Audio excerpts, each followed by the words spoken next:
ജനാധിപത്യം എന്ന് പറയുന്നത് മഹാത്മാഗാന്ധി പറഞ്ഞ ഒരു വാക്ക് ഞാൻ ഓർക്കുകയാണ്. ഏതെങ്കിലും രാജ്യത്തിന്റെ ഒരു കേന്ദ്രത്തിൽ ഇരുന്ന് 10ഓ 20ഓ ആളുകൾ കൂടി തീരുമാനിച്ച് താഴോട്ട് പ്രവർത്തിപ്പിക്കുന്നതല്ല ജനാധിപത്യം.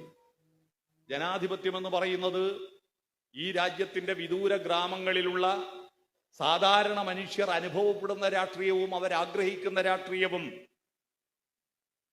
അവരുടെ അഭിപ്രായങ്ങളും ചർച്ച ചെയ്ത് മേലോട്ട് ഉയർത്തിക്കൊണ്ടുവരേണ്ടതാണ് ജനാധിപത്യം. ആ വിധത്തിൽ ഇന്ത്യയിൽ ജനാധിപത്യ പ്രക്രിയ പൂർത്തീകരിക്കുന്ന രാഷ്ട്രീയ പാർട്ടി കമ്മ്യൂണിസ്റ്റ് പാർട്ടികൾ മാത്രമാണ്. ഇന്ത്യൻ നാഷണൽ കോൺഗ്രസ് ലോകത്തിലെ ഏറ്റവും വലിയ ജനാധിപത്യ പ്രക്രിയ നടത്തുന്ന പാർട്ടിയാണെന്ന് പണ്ട് പറഞ്ഞിരുന്നു. ഇപ്പൊ രാജ്യം ഭരിക്കുന്ന BJP ആകട്ടെ വലിയ വോട്ടുള്ള പാർട്ടിയാണ്. അവരൊന്നും തന്നെ ജനാധിപത്യ പ്രക്രിയയിലൂടെ അധികാരത്തിൽ വരുന്ന നേതാവിനെ തീരുമാനിക്കുന്ന രാഷ്ട്രീയം തീരുമാനിക്കുന്ന പാർട്ടിയല്ല. അതിന്റെ സോഫ്റ്റ്വെയറും ഹാർഡ്വെയറും ജനാധിപത്യമല്ല. ജനങ്ങൾ വോട്ട് ചെയ്യുക എന്ന ജനാധിപത്യ ഭരണഘടനാപരമായ പ്രക്രിയയെ ഉപയോഗപ്പെടുത്തിക്കൊണ്ട് അധികാരത്തിലേറാൻ പണ്ട് നാടുവാഴിത്വം ഉപയോഗിച്ചിട്ട് പാരമ്പര്യമായിട്ട് മരുമകനോ മകനോ അധികാരമേറ്റെടുത്തെങ്കിൽ ഇന്ന് ഈ ഭരണഘടനയിലെ ജനാധിപത്യം എന്ന സമ്മതിദാന അവകാശം എന്ന് പറയുന്ന സാഹചര്യത്തെ മുതലെടുത്തുകൊണ്ട് അതിനെ ദുരുപയോഗം ചെയ്തുകൊണ്ട് രാജ്യത്തിന്റെ ഭരണാധികാരത്തിൽ ഏറാനുള്ള കുറുക്കുവഴി കണ്ടെത്തുന്നവരാണ് ഇന്ത്യൻ നാഷണൽ കോൺഗ്രസും ഭാരതീയ ജനതാ പാർട്ടിയും. കമ്മ്യൂണിസ്റ്റ് പാർട്ടി താഴെ തട്ടു മുതൽ അതിന്റെ രാഷ്ട്രീയം ചർച്ച ചെയ്യുന്നു. ബ്രാഞ്ച് തലത്തിൽ നടത്തുന്ന ചർച്ച, കിളിവയലിൽ നടക്കുന്ന ചർച്ച കിളിവയലിലെ വിഷയം മാത്രമല്ല, അടൂരിന്റെ വിഷയം മാത്രമല്ല, പത്തനംതിട്ടയുടെ വിഷയം മാത്രമല്ല, കേരളത്തിന്റെയും ഇന്ത്യയുടെയും ലോകത്തിന്റെയും ഇയോൺ മസ്കിന്റെയും ട്രംപിന്റെയും ട്രെൻഡ് പോലും ചർച്ച ചെയ്തിട്ടാണ് ബ്രാഞ്ച് സമ്മേളനം ആരംഭിക്കുന്നത്. ബ്രാഞ്ച് സമ്മേളനം ആരംഭിക്കുമ്പോൾ ഉണ്ടായിരുന്ന ട്രെൻഡ് മണ്ഡല സമ്മേളനം ആകുമ്പോഴേക്ക് മാറി. ഇയോൺ മസ്ക് ബ്രാഞ്ച് സമ്മേളനം ആരംഭിക്കുമ്പോൾ നമുക്ക് തന്ന കുറിപ്പിൽ ട്രംപിന്റെ മേലെയായിരുന്നു.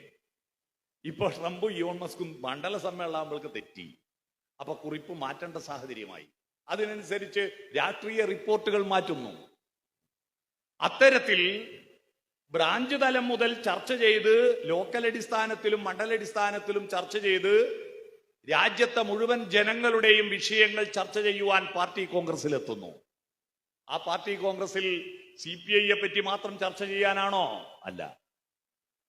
ഞാൻ 24ാം പാർട്ടി കോൺഗ്രസിൽ ആദ്യമായിട്ട് പാർട്ടി കോൺഗ്രസ് പ്രതിനിധിയായി പങ്കെടുത്തു. അന്ന് അവിടെ വെച്ച് ഞാൻ എഴുതി എന്റെ നാട്ടിലെ സായാഹ്ന പത്രത്തിൽ പ്രസിദ്ധീകരിച്ച ഒരു ലേഖനത്തിന്റെ തുടക്കം ഇതായിരുന്നു: വിജയവാഡയിലെ കമ്മ്യൂണിസ്റ്റ് പാർട്ടിയുടെ സമ്മേളനത്തിൽ ഞങ്ങൾ ആദ്യം ഉയർത്തിയത് ചെങ്കൊടിയായിരുന്നില്ല, ഭാരതത്തിന്റെ അഭിമാനമായ ദേശീയ പതാകയായിരുന്നു. ആ ദേശീയ പതാക ഉയർത്തതിന് ശേഷമാണ് ഞങ്ങൾ ചെങ്കൊടി ഉയർത്തിയത്. ആ സമ്മേളനത്തിൽ ഞങ്ങൾ ആദ്യം പാടിയ പാട്ട് എഴുന്നേൽപ്പിൻ നിങ്ങൾ തനി പട്ടിണി തടവുകാരെ, എഴുന്നേൽപ്പിൻ മണ്ണിൽ കഷ്ടപ്പെടുന്നവരെ എന്ന KPAC ശൈലിയിലുള്ള പാട്ട്. എന്നാൽ ഇപ്പോ അത് പാട്ട് മാറ്റണമെന്ന് എന്റെ അഭിപ്രായം. വേടന്റെ ശൈലിയിലാക്കണം. ഉണരുവിൻ ഉയരുവിൻ.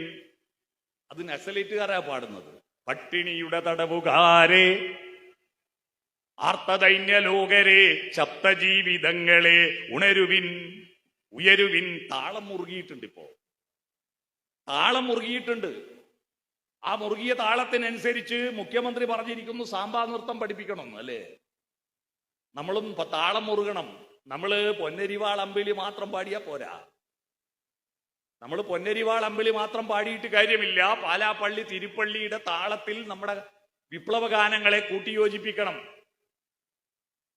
നിങ്ങൾ നിന്ന സമരാങ്കണ ഭൂവിൽ നിന്നണിഞ്ഞ കവചങ്ങളുമായി വന്നു ഞങ്ങൾ മലനാട്ടിലെ മണ്ണിൽ നിന്നിതാ പുതിയ ചെങ്കൊടി നേടി. അന്നത്തെ സ്പീഡ് പണ്ടും ഉണ്ടായിരുന്നു. പക്ഷെ ആ സ്പീഡ് തുടർന്ന് കൊണ്ടുപോകാൻ നമുക്ക് കഴിയുന്നില്ല നമ്മുടെ പാട്ടുകൾക്ക്. മലയാളികളെ പാട്ട് പഠിപ്പിച്ചത് കമ്മ്യൂണിസ്റ്റ് പാർട്ടിയാ. ആ വിഷയത്തിലേക്ക് ഞാൻ വരാം. ഞാൻ പറഞ്ഞു വന്നത്, നമ്മൾ ഈ രാജ്യത്ത് ആദ്യം പാടിയത് കമ്മ്യൂണിസ്റ്റ് ഇന്റർനാഷണൽ എന്ന പാട്ടായിരുന്നില്ല, ജനഗണമന അതിനായക ജയഹേ എന്ന പാട്ടായിരുന്നു. ആ ആ പാട്ട് പാടാൻ ഇനി നമ്മളെ ഉണ്ടാകൂ എന്നൊരവസ്ഥയിലേക്ക് പോവുക. കാരണം ഭാരതത്തിന്റെ ദേശീയ ഗാനം ജനഗണമന അതിനായക ജയഹേ എന്നത് വന്ദേ മാതരമായിട്ട് മാറാൻ സാധ്യതയുണ്ട്.